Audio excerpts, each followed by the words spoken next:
I've been doing medical animation for more than 20 years, and in this video I'm going to show you my process for animating blood cells down a blood vessel in Cinema 4D.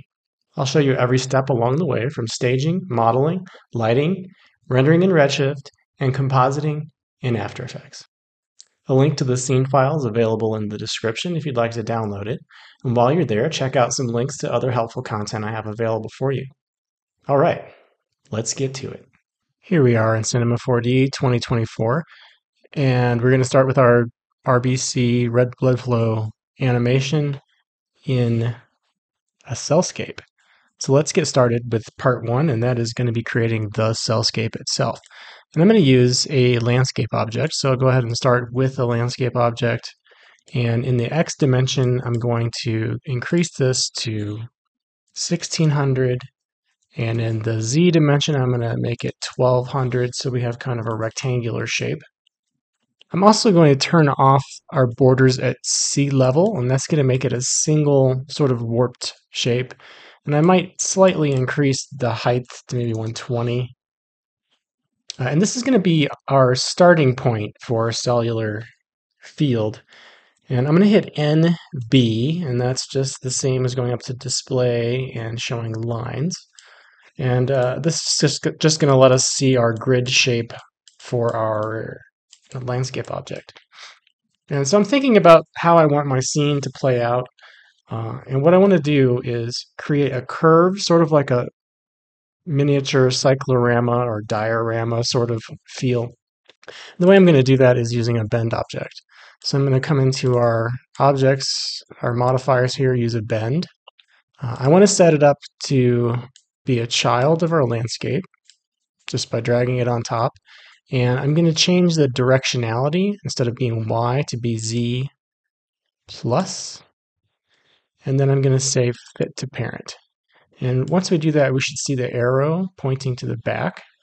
Right now, it's going to do it laterally to the sides. And so I want to change this to minus 90 so that it's going to rotate upwards when I bend this. And we'll bend it at about 40 degrees or so. And what this is doing is just giving us this nice arc that we can use.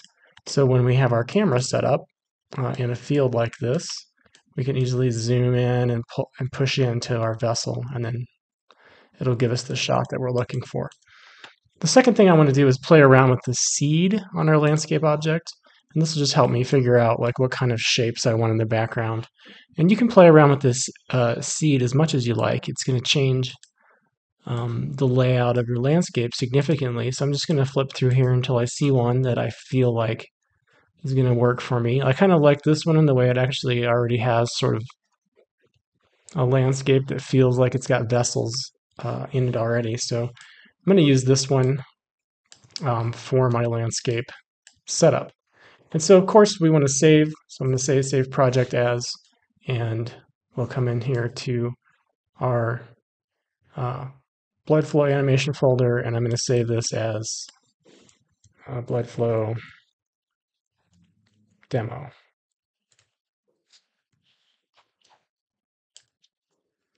So one thing I like to always point out is just remember to save often while you're working. It's no fun to work for an hour or 2 hours and lose everything. Okay, the next thing I want to do is go ahead and work on the shape of our vessels themselves, and these are going to be driven by a spline. So to do that, I'm going to zoom out a little bit. I'm going to use my spline tools, so my spline pen, and I'm going to turn on snap. So before I turn on snap though, I want to go to my modeling settings, snap, and then I'm going to say spline. I'm going to make sure that spline point, and that's fine. Spline and point is turned on. And so we can now go back and draw our spline. And let's just take a look at the landscape a little bit. You can see it's pretty rugged. So what this tells me is I want to have a few points in here to make my splines up, just so that it does sit on that landscape pretty well. And so I'm going to start off right here, click and drag, and just go a few spots in, click and drag. I'm following along this main shape here. And then you can kind of go your own direction after that. And then I'll end it over here. And then I'll hit E just to get my move tools, and then we can click off of that. So you can hopefully see that pretty well. I'm going to go ahead and turn on X-ray. So I'm selecting my landscape object and I'm coming down and I'm hitting Basic, Tab, and X-ray. That'll let me see the splines a little bit more clearly as I draw them. And I'm going to just keep making more splines. And so when I have a little bit of branching in this animation, so my next spline, I want to make sure it starts right on this spline. So click and drag off of this one. Then I can zoom out, pan down, and I'll follow along. I didn't like that, so I'm hitting Control Z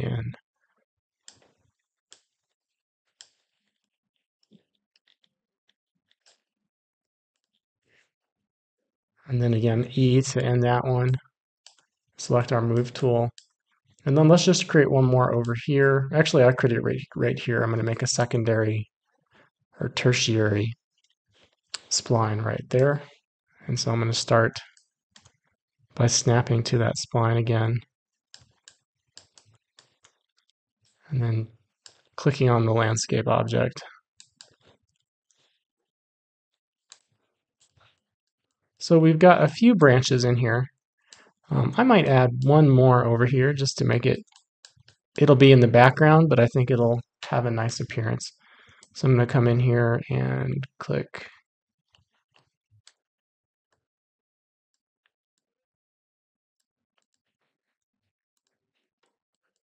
Yeah, so I like the way that's feeling. So we've got a few different splines in here for us. And what I want to do now to make this, like you could do this a few different ways, but the way I'm going to do it is using the volume builder and the volume mesher tools. And so I'm going to first I'm going to use spline wraps and cubes and the volume mesher tools.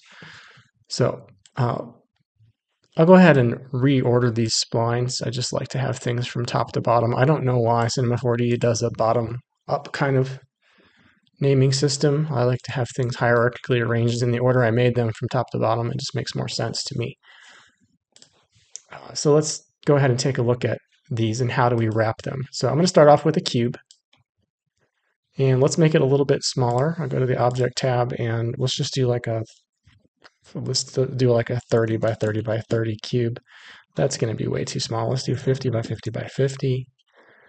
I'll put this cube up here just so I can see it. And then I'm going to add a spline wrap to that cube. So I'll say, go into my deformers area and say spline wrap. And then I'm going to use this first spline. So I'm going to make the spline wrap a child of my cube, and I'm going to use this first spline as the spline that it's wrapping. And this is what it's going to do off the bat, and that's because this cube doesn't have very many segments, but if I begin adding segments in the X, you can see that now it is indeed wrapping around there. So I just want to keep doing that until I feel like it's giving me a nice shape that's going to work for what I'm trying to create. All right, so that's pretty good. I think I'll add a few more just to get a little bit more smoothness in here. Cool. And then I'm going to take this section and I'll label this one vessel 1. I'll just say V1. And I'm going to control drag that one down just to make a duplicate and call this V2. In V2, I want to drag in spline 1. Right? And in V2 here, I'm going to say, I'm actually going to, I think, relabel these. I'm going to say as SP1 here, SP2.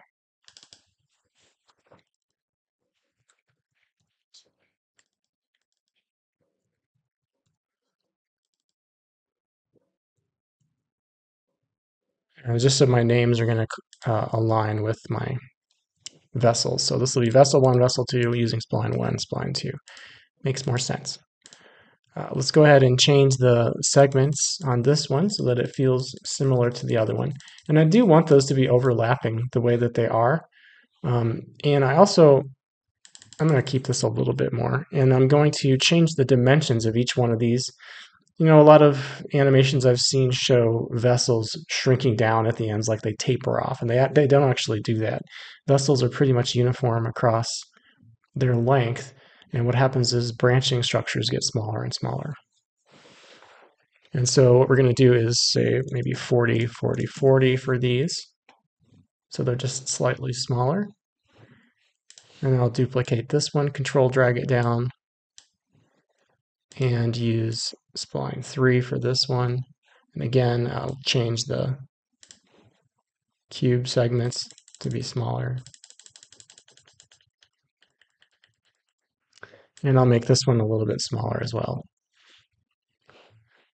And I think if this is actually going to work really well, the same settings for this additional one. So I'll drag spline 3 into that spline ramp. And so now we've got a bunch of vessels that are branching in the same shape as this landscape, which is fantastic. It's just what we want. And we're going to save. At this point, I want to think about, like, how can I combine these together into one shape? It's going to feel strange if they're overlapping. And at the end of the day, what I'm going to do is I'm going to put all of these in a subdivision surface. And I think actually I'm going to do that first. So each one of these is going to go in a subdivision surface. And so I'm going to group all of these. So object, group objects. I'll call this vessel group. And then I'm going to put all of these in a subdivision surface. And that's going to round them all up. The reason I did that group is a subdivision surface does only one object.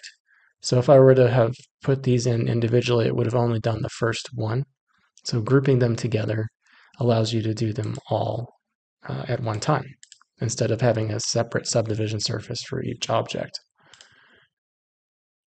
And from here, I'm going to put this subdivision surface into a volume builder.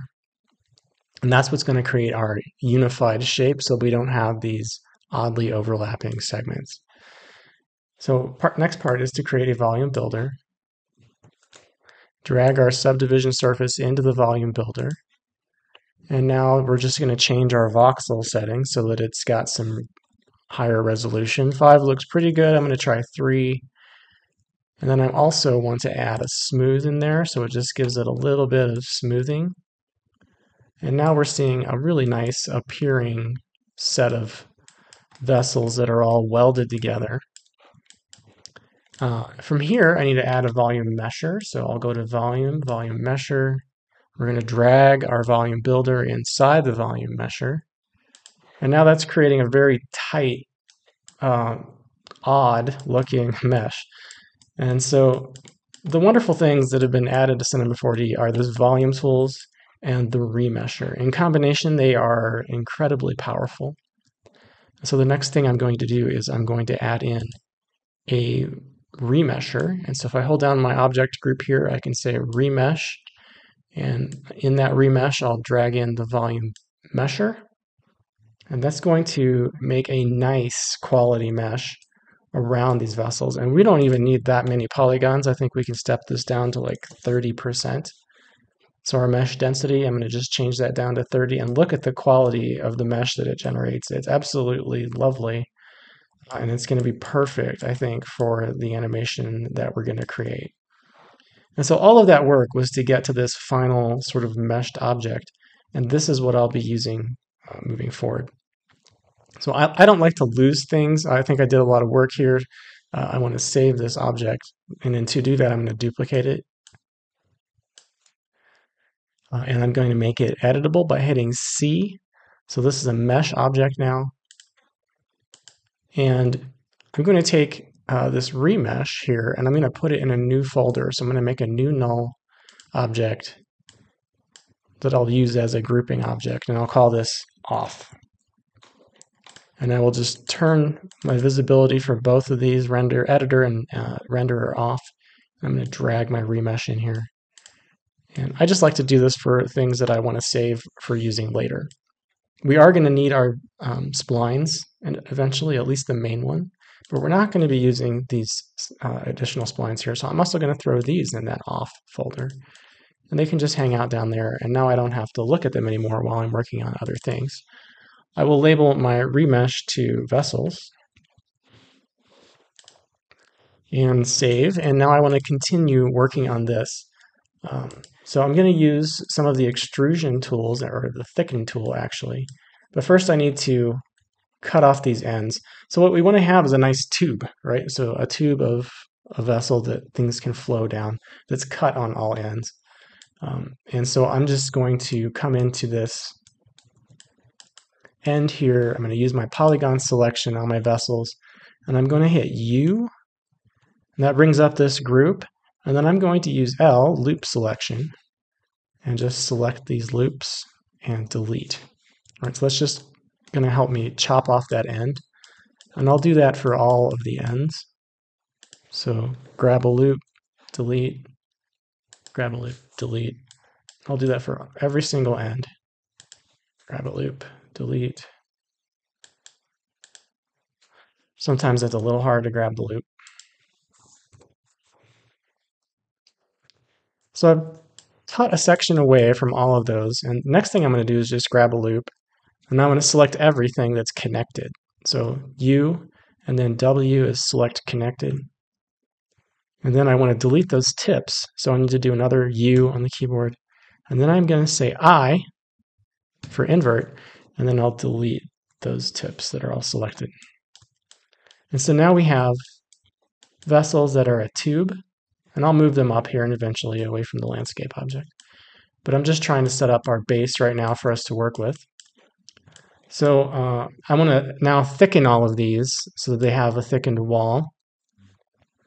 And to do that, I'm going to select all of the polygons, just Control A or Command A if you're on a Mac. And I'm going to right click and say thicken. And then just click and drag. That is going to let me thicken this vessel wall up just a little bit. And so now I have a thickened tube of vessels for each one of these, and it's just a beautiful model. If I were to try to box model this, it would have taken me so much longer to get this done. And so there we have it. We've got our vessels set up for our animation. Now that we have our base model set up, I want to go ahead and create our cutaway. So eventually we're going to have a section where this part of the vessel is cut away from the other parts. And to do that, I'm going to use a bool function and subtract a piece away from this. So we're going to need a duplicate of these vessels. So I'll say vessels, Control C, Control V, and this will be vessels cut.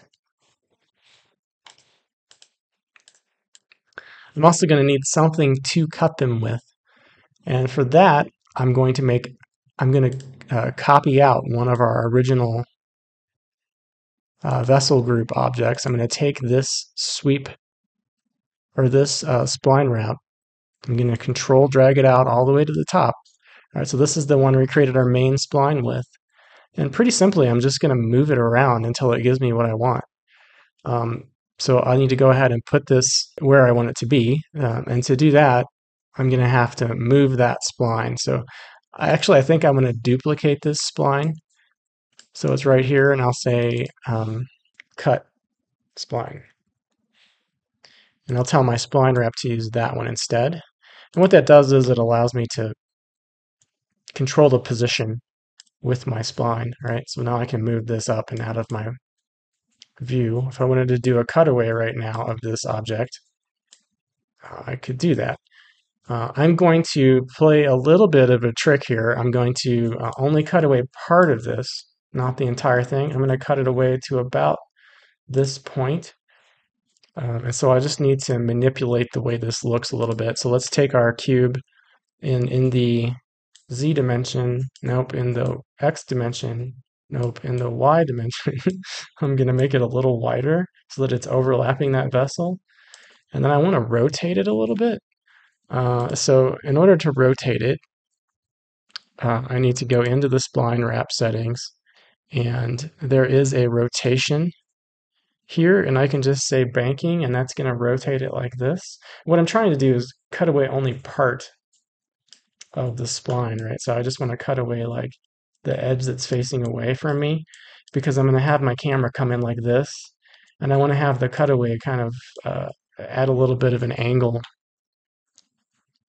And so I'm just rotating this around so it's going to cut away only part of it. And then I will move that spline over and up just a tiny bit, turn off my snap. So I'm just looking at this and seeing how it's cutting it away and if I'm happy. Gonna mess around with this spline wrap settings a little bit.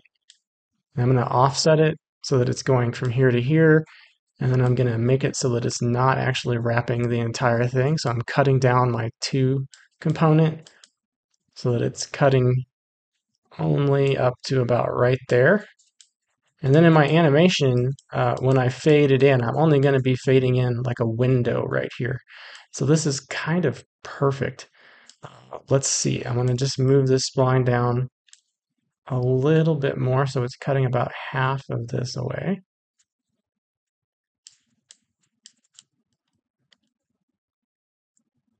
And I'm just going to adjust this a tiny bit more. Okay, I'm pretty happy with that. Save it. I'll call this Cutaway. So I've got my cut vessels, I've got my cut spline, and my cutaway, the window that'll be cut away. From here, what I want to use is a bool. So I'm going to create a new bool, and I'm going to take the vessels cut and say A subtract B, right? So if you look at your bool settings, you got choices, A subtract B, union AB, intersect AB. I'm going to do A subtract B, and so A is going to be my vessels, and B is going to be my cutaway, and I make those a child of my bool, and they should cut that away. Of course, I need to hide my other vessels so that we can actually see what's going on. But you can see now the cut that's happening. So it's kind of perfect and beautiful, and I think this is all going to work out really well. What's nice about doing it this way is I can always come in. These objects are still parametric. Like I can always come in here and I can modify the offsets a little bit. I can change this rotation if I want it to go just a little bit more in my scene. I can always do that. So I always like to keep things parametric as long as I can. Um, so there's our vessel set up. We've got our, I'll relabel this one cut vessel. And I'll label this one just vessels, and that is great. These are our 2 main sort of hero objects. I think I'll actually put all of these vessel components into a group. So I'll say object, group objects, and we'll call this vessels. So we've got our landscape, which is our cell, ground. We've got our vessels, and we're moving right along. So the next thing I want to do is create the cell field itself. So all of the little cells that are going to be in the background so that when I push into my animation, you'll see all these cells growing off of this background. To do that, I'm going to simply use a cube. And so I'm going to say cube. It's going to be small, right? I want it to fit to these rectangles. And I guess one thing I want to do even before that is think about how these rectangles are being generated. And I want to take a look at my landscape object, because what I'm going to do is clone this cube onto all these rectangles. And so I want these to be even, and right now it is not, right? So I've got a 1600 centimeter wide with 100 segments and 1200 deep with 100 segments. So these are going to be wider than they are tall. So you can do it kind of eyeball it, or you could do math if you want to figure it out that way.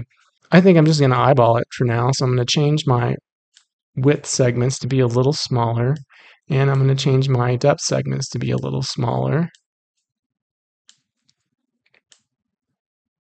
And I'm just wanting these to be kind of cubes. They don't have to be perfect. And I'm thinking about how big do I want these cells to be. So each one of these polygons is going to represent one cell in this cell field. And so this feels pretty good to me.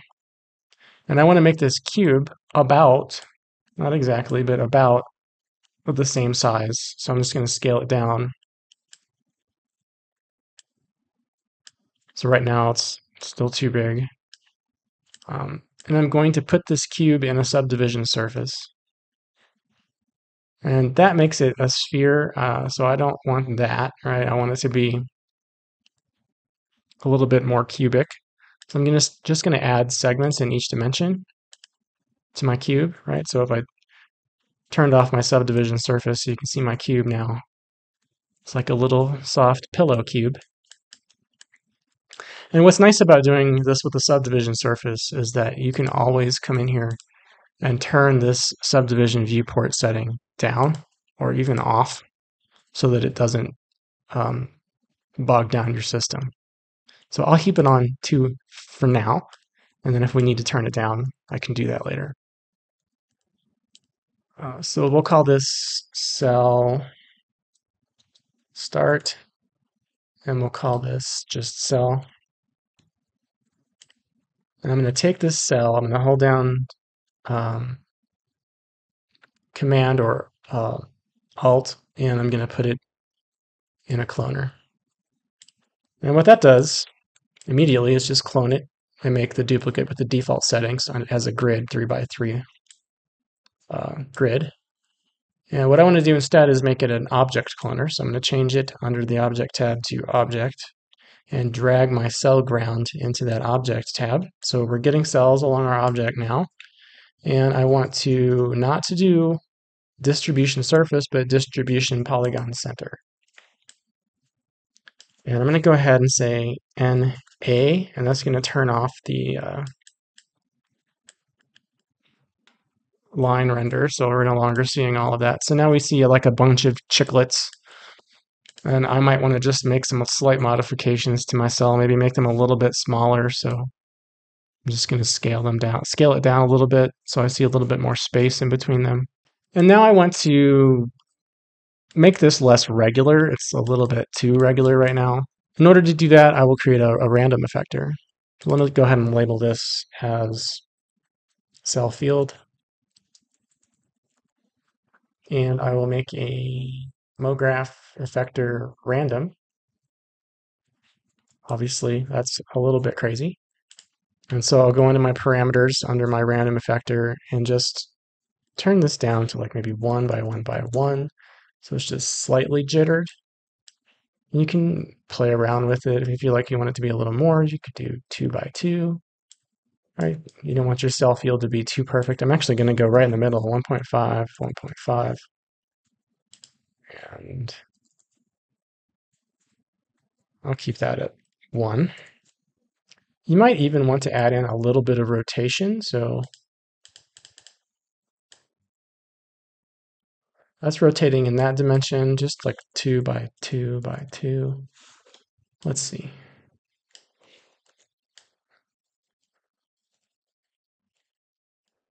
I think I'll do, 12 here and 2 by 2 by 2 there. And scale, I'm going to go ahead and leave alone. But so we've got these cells that are generated. It feels a little bit less uniform now, so I kind of like that a lot. Let's go ahead and take our vessel group itself and move it vertically, right? So we can just grab the whole thing, and we're going to pull it up so that it's lying right on top of our... I just don't want any of those cells underneath to be showing through. And so we've got these arranged pretty well. I'm not going to see these because I'm going to start my shot about right here.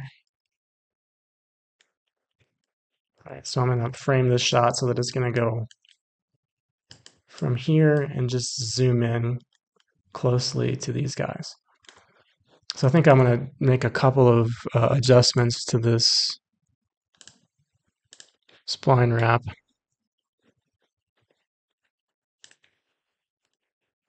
So I'm going to turn the rotation around so that it's facing us a little bit more.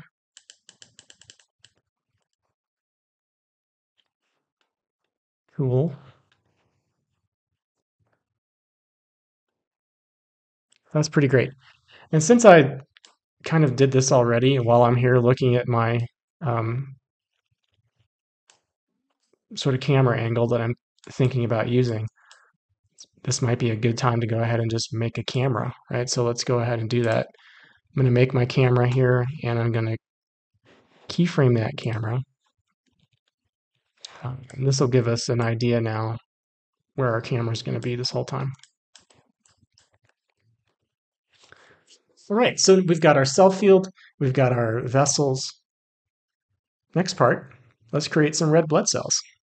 Red blood cells are the easiest model to make. If you've never done any box modeling, this is a wonderful one to start with. I just created a cube. I'm moving it up here a little bit.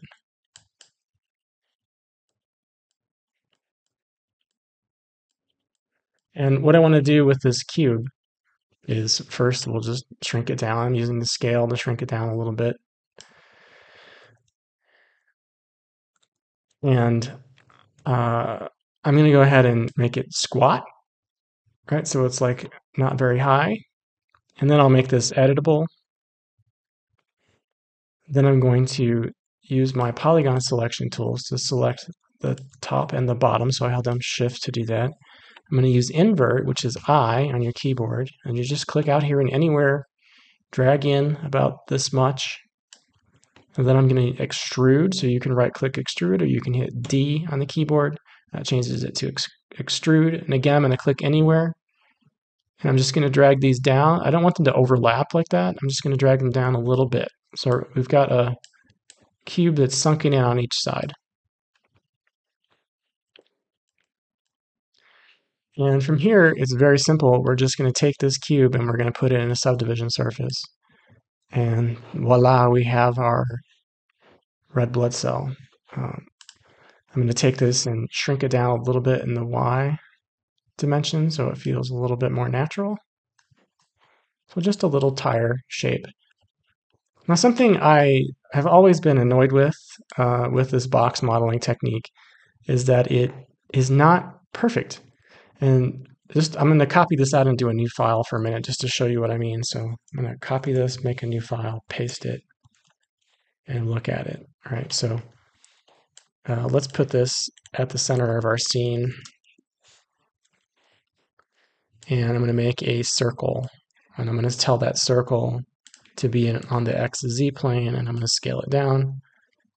So if I put a circle right around this very tightly, you can see that it's not a perfect circle, right? So if I look at this in the top view, and maybe you can see how it's touching the circle here, but not on these four sides.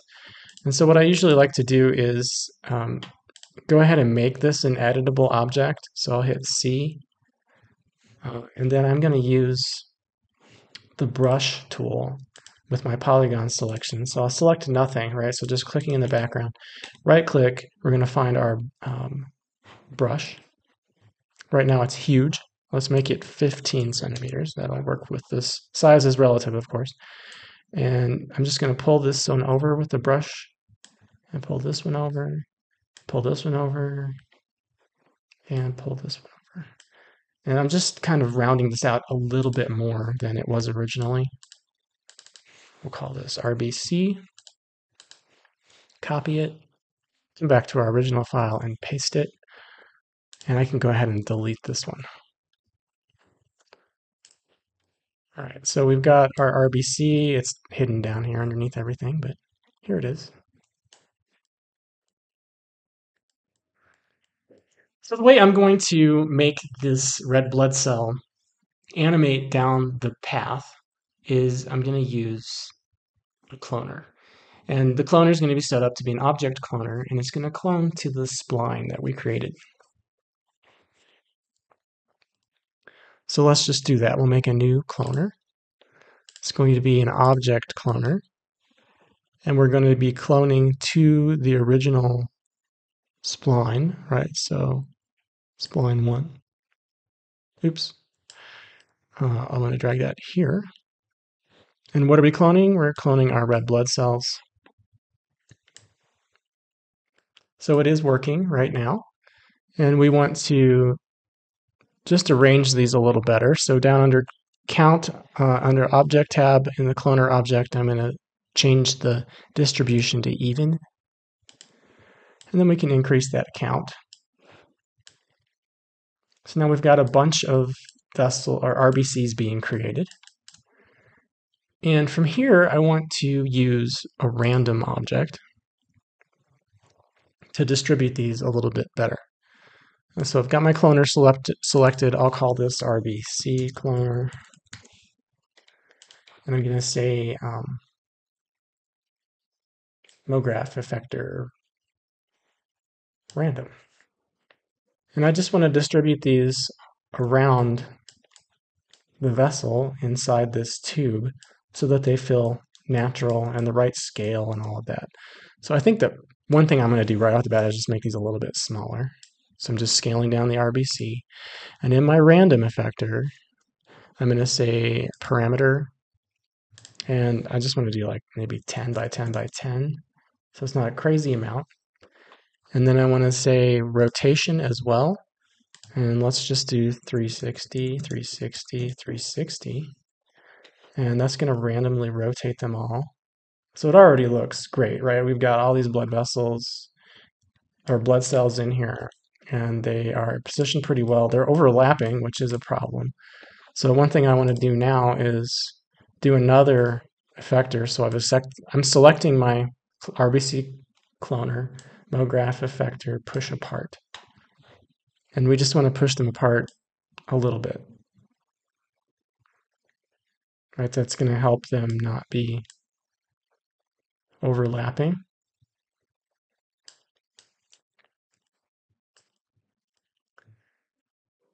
And let's go ahead and work on the animation. I think I am going to add one more effector in here, but we'll work on the animation first, and then we'll add that effector.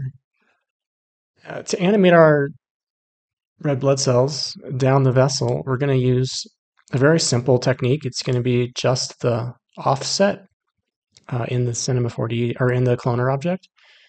And so what I want to do is go ahead and keyframe the offset. Just move down a little bit, maybe 10 frames. And then I'm going to go we'll go positive value. Maybe we'll do 5% and keyframe that. And now if I select my timeline dope sheet and pull up my frames a little bit, we'll be able to see the RBC cloner, and I'll open that up, select the offset. First thing I'm going to do, these are all selected, is change this to linear. So instead of it being a spline, I want it to be linear. And so right now, all it's doing is moving like this and stopping. I want to loop this motion. And looping is really simple in Cinema 4D. You just simply select the parameter that you want to have looped. You come over to your attributes panel and look at after. And right now I want to say offset repeat.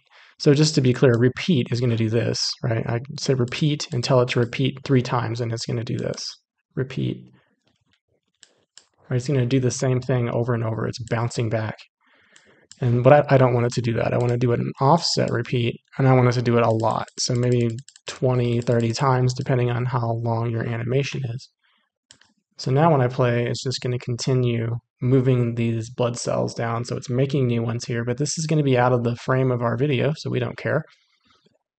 And it's just going to continue pushing these RBCs down the pipeline. And that's working really well. I'm seeing some like slight motion in here that I don't like, and so I think I need to change my spline type to uniform, and that should fix that problem. Yeah. Okay, I just want to add a little bit more variation in here. First thing I'm going to do is under my random effector, I'm just going to pull these all down just a little bit so that they're a little tighter inside.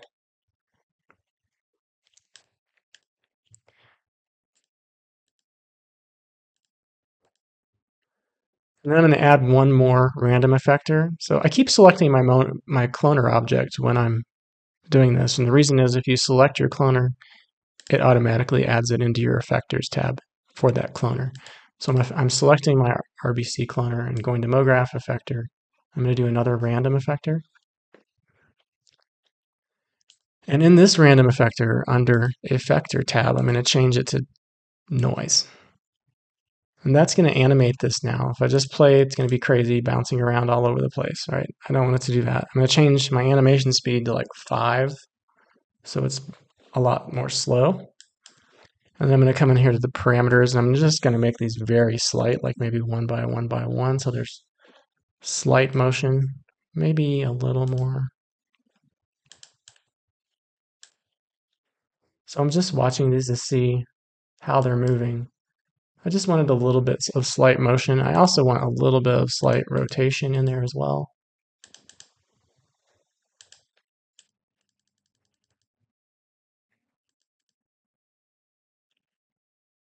So I think this is just something you have to play with until you're happy.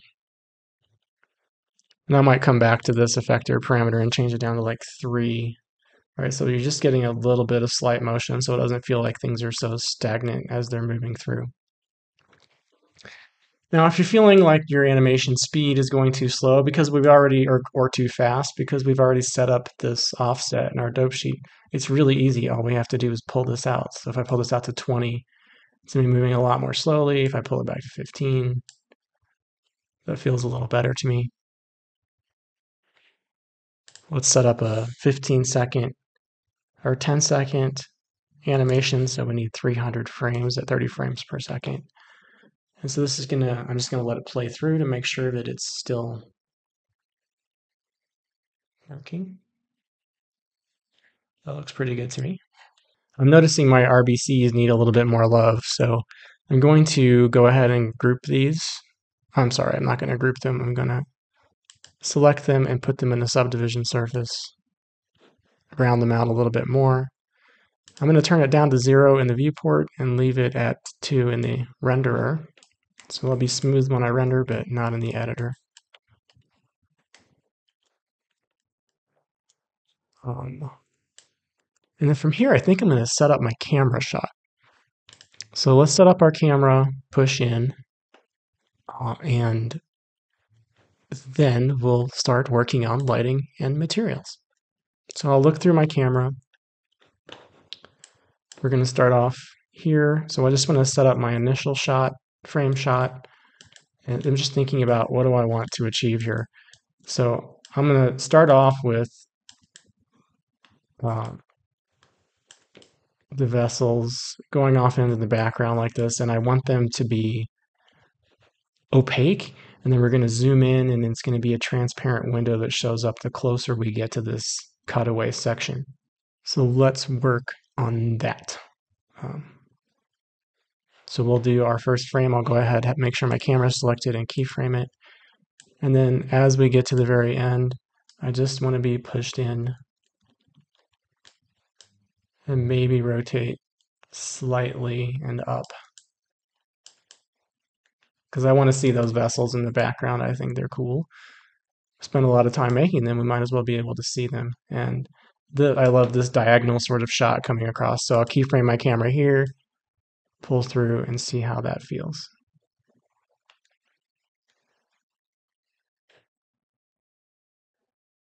And now I want to think about like that cutaway angle and clean up some of these weird things I'm seeing. So I'm looking at my vessels here in that cut vessel. I think I need to add some more segments into that cut vessel to fix this. I'm going to say 200. That should help smooth it up a little bit.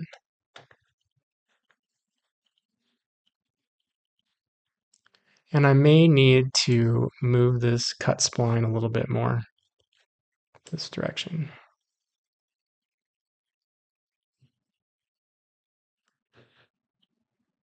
Yeah, that's feeling better. I like the way that's looking. We're just going to have a window right here. So this is going to be completely opaque. This is going to be the only transparent section as we see these vessels or red blood cells moving through this area. Now that we've got our animation set up, our vessels look beautiful, our red blood cells are moving down. We've got a cellscape. Our camera motion's already set up. It's time to work on lighting, and we're using Redshift for this. So we're going to set up a couple different materials. They'll all be very simple materials, pretty simple lighting scenario. First thing I'm going to do is go ahead and add in a dome light.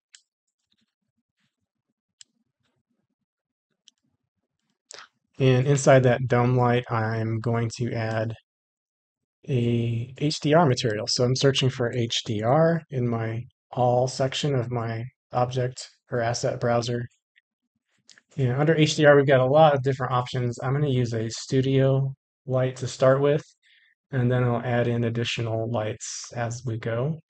I like something that's got a little bit of interest, so I might try this one. It's a little soft. So we're going to add this material into our texture. And then we're going to do a quick render preview just to see how this is looking. So that's adding in a nice soft set of shadows. I like the way that that's feeling. I think we're going to add in some additional lights, but before we add in those additional lights, I'm going to work on my materials. So in the materials tab, you're going to see a bunch of different materials at the beginning here. So I just clicked the materials tab there, and these first groupings of materials are all Redshift materials. All of the standard and physical have been put into this folder. And so depending on what you're looking for, I find that the plastic materials are actually really useful because you can get sort of soft plastics and hard plastics. We could also start by creating materials from scratch, but I think for the RBC, I'm going to use something that feels a little bit more shiny. So I'm going to try this plastic old material and put that on my RBC cloner. And I'm actually going to just duplicate this for our blood vessels as well and just change it a little bit. So this one will be vessels. This one will be RBC.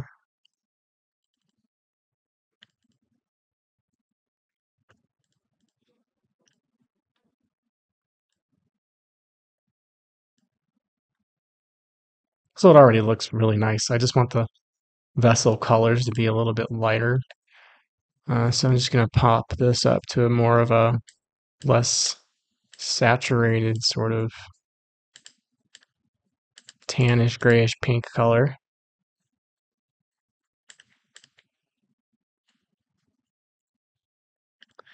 For now, I'm going to pump up this dome light intensity to 3 just so it's giving us a better, stronger lighting scenario.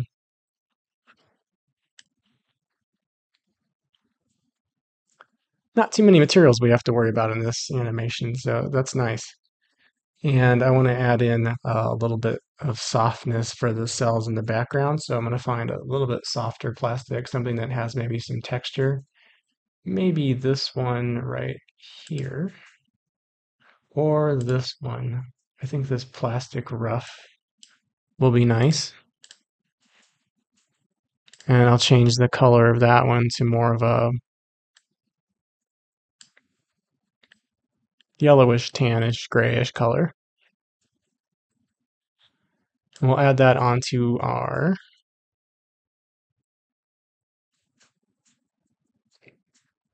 cell field.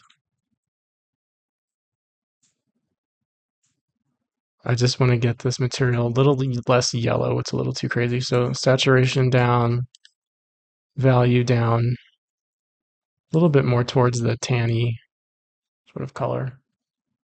Not too far away from the vessels, but not too close either.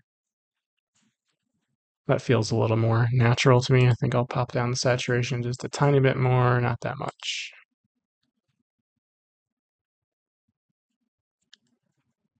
So that's great. Let's go ahead and scrub through this a little bit and see how we're feeling in terms of the positioning for the animation.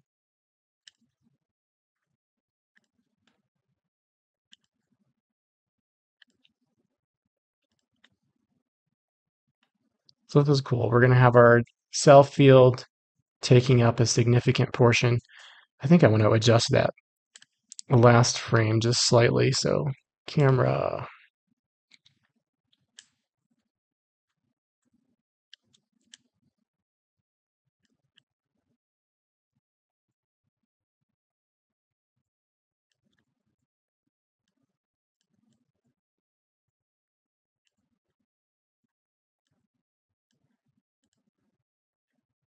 Yeah. All right. I'm going to stop looking through my IPR just so I can play this, see how it feels.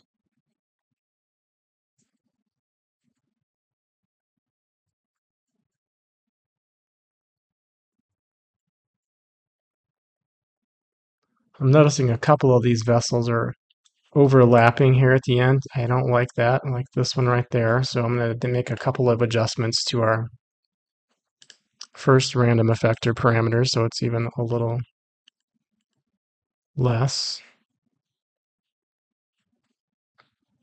Maybe I'll pull that first spline up a tiny bit.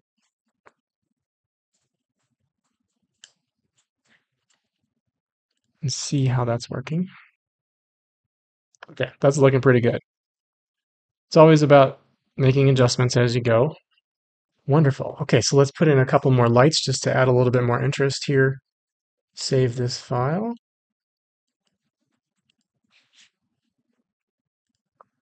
All right, so I'm going to add an area light. We'll move it up.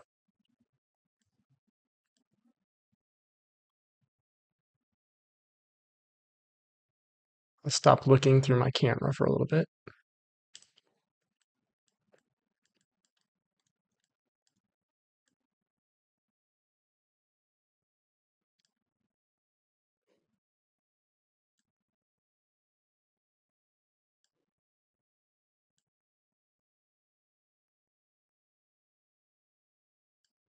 So what I want to do is set up a situation where we're seeing more light in the foreground, a little less in the background. So I'm just moving this up and forward. Might make this light a little smaller. So for Redshift, the size of the light is huge, right? It makes a lot of difference. So I'm going to take the light and scale it down a little bit. I think for a moment, I'm just going to turn off this cell field.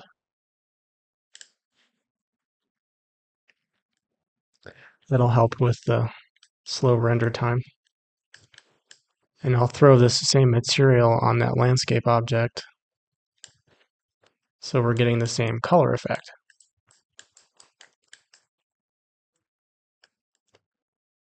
So I'm loving the shadow in there. I'm loving the like glistening light and highlights. Looking pretty nice. I want to add a little bit more color. So this area light I'm going to change just a little bit orange.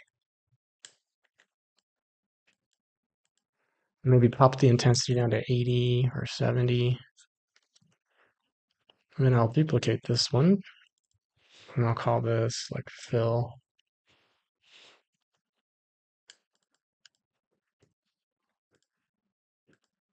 And let's give this one slightly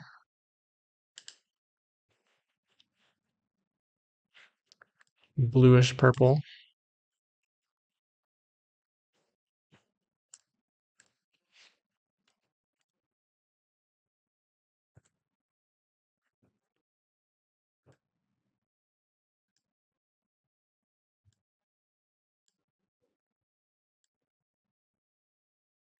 Pull this one back to the back a little bit.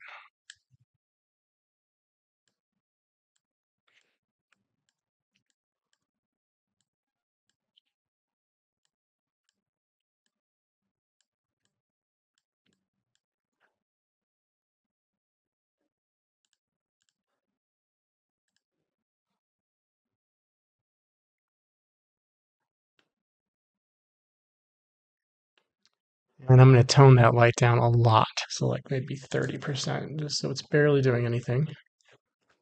I want to take some of the reflectiveness or highlights out of this vessel. So I'm going to come into my material for the vessels and see if I can figure out where that's located. So it looks like roughness is feeding in right here. And I think if I turn this gamma down to like 0.5, that should help soften this up a little. So yeah, now we've got a lot more softness in here. It feels a little more natural and not so glossy. Okay, let's go ahead and turn our self field back on.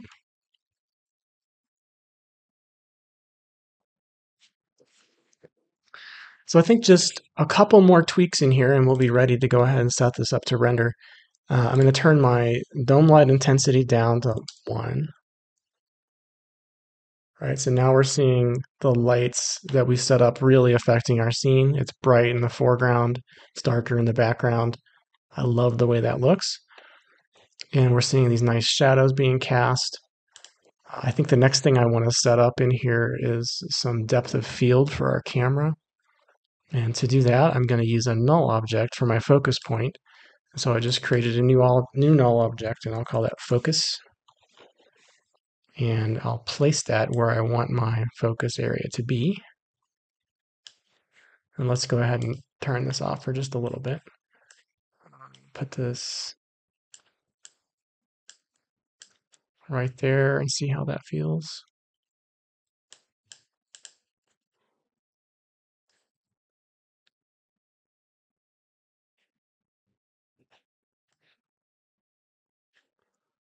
Pretty good. I'm going to move it back a little bit more.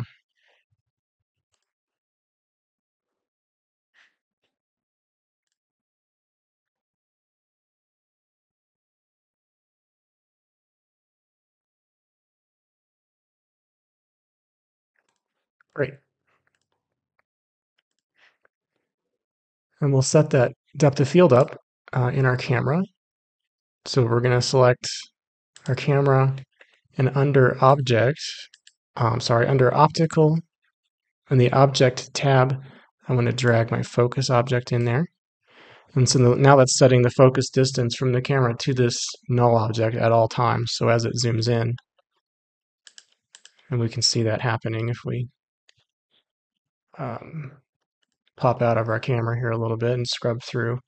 So as this is moving through now, it's continually focusing on the location of that null object. So that's just what we want.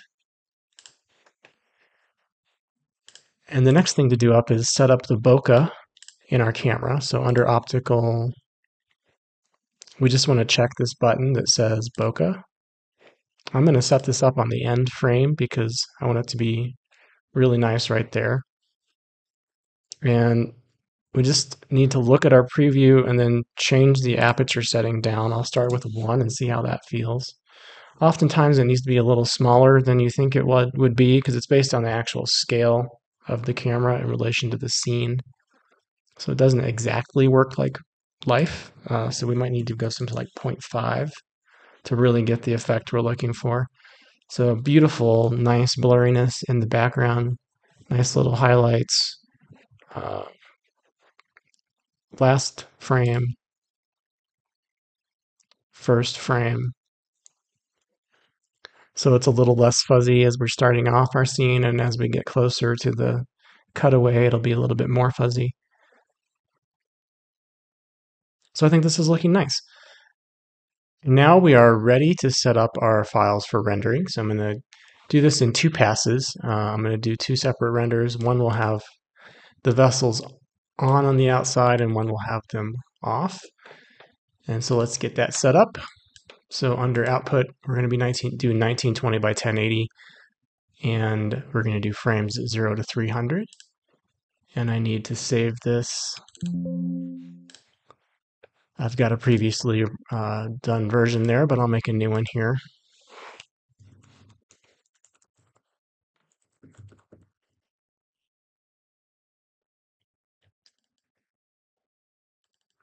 I'm just going to put both of these in the same folder. So this one will be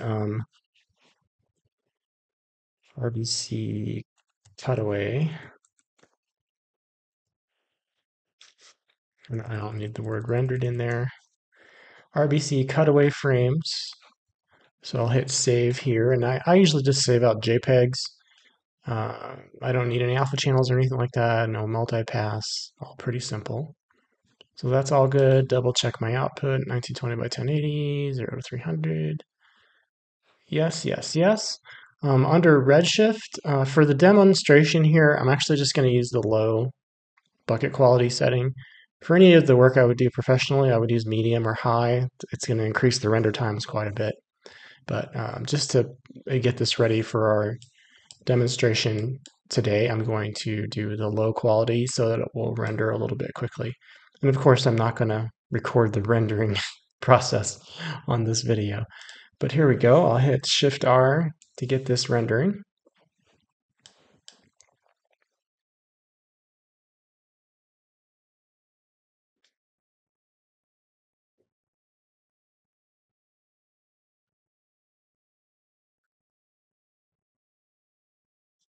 So I think Redshift bucket rendering is always enjoyable to watch. You can see it goes quite a bit faster on the low quality.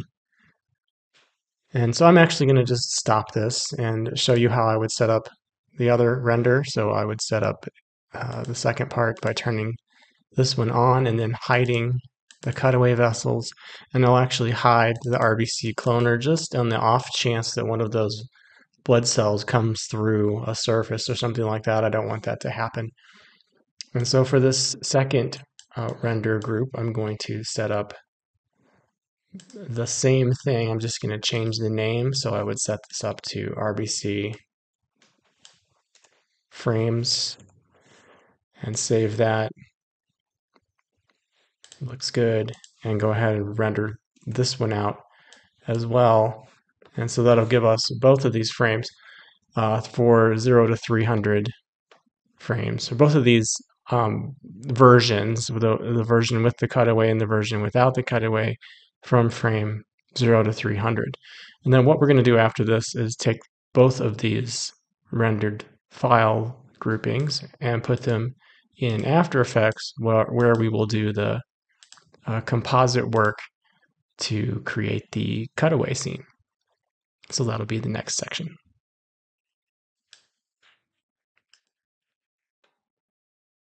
And here we are in After Effects.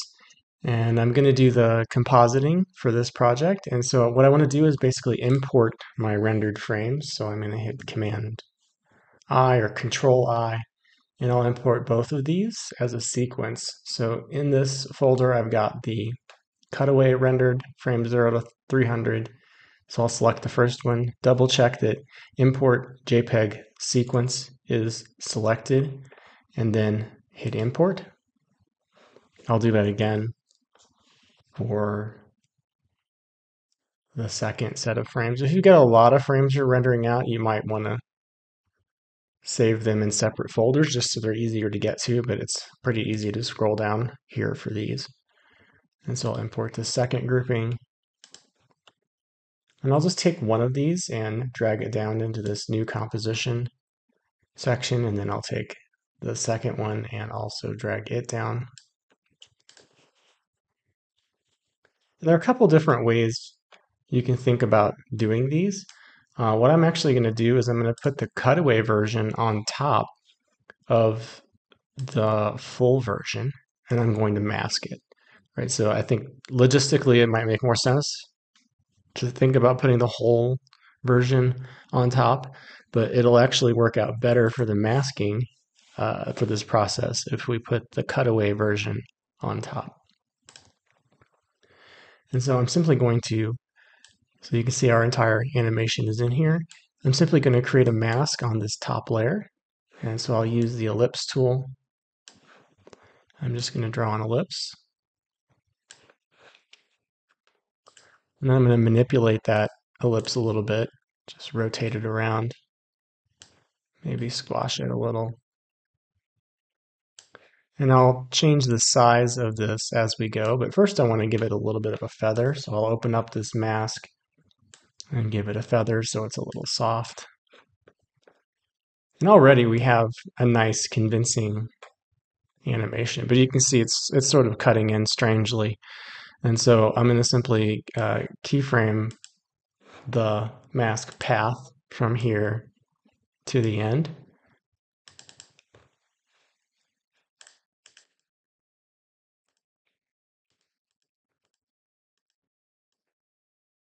I'll pull this over, make this a little bigger. I just want to make sure I'm exposing as much as I want to. I don't want to go all the way up here. I want to still have that curve available. And what's nice about doing it this way versus having the frames switched with the whole version on top is that we have a lot more control over the opacity here. So I can actually control not only that mask shape now that gives us this nice cutaway zoom in, but I can also control the overall opacity of this layer. And I'll show you what I mean here. So I'm going to look at this layer, hit T for opacity, and just by nudging this down a little bit, I'm starting to see some of the form on the outside there. And so what I want to do is start with this being completely transparent. Maybe I'll come in a few frames, keyframe that, and then I want to have it go to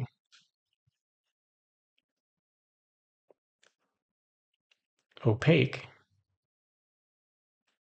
And maybe not completely 100% opaque, maybe like 95% opaque. So we still get a little bit of ghosting of that outer shell of the vessel. From here, I always like to sort of take some time to think about, do I want to make any adjustments? Is there something I can do to push some of the contrast or anything like that? And so I see a few opportunities here where I can make some adjustments. I always tell anybody I'm talking to about this type of work, I almost never use my renders from Cinema 4D directly. I almost always do something to them. So I like to use adjustment layers. So I'm going to say new adjustment layer. And on this adjustment layer, I'm going to come over to my effects and find some curves. I'll throw that on top of my adjustment layer. And I'm just going to use the complete RGB setting and just pull this down a little bit, maybe punch it up just to add a little bit more contrast to my scene.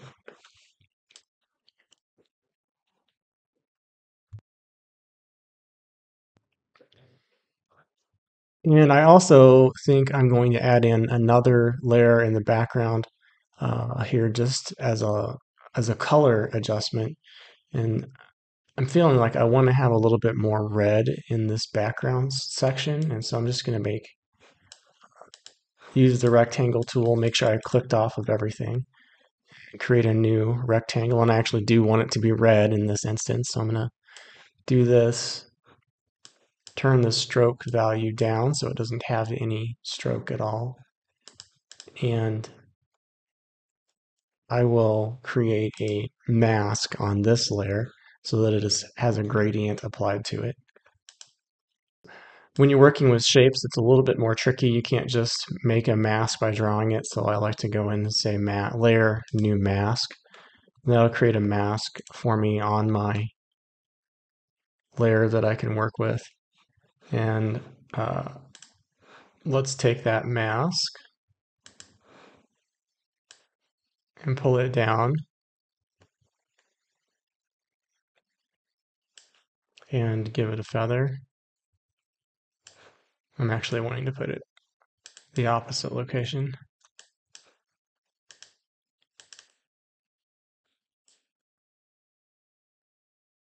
So I want that red coming in from the top. And this is just going to be a subtle effect, right? So I'm just going to take this red and I'm going to change the layer mode to multiply. And then I'm going to change the opacity to be very, very low. Right, so it's just coming in a tiny bit. I just felt like that background needed a little bit more something to make it feel like it was more in the body. So you can see the differences. It's not crazy, but it's giving a little bit something. And you can use this technique to add different color variations to your scene. Let this do a RAM preview and we'll play through.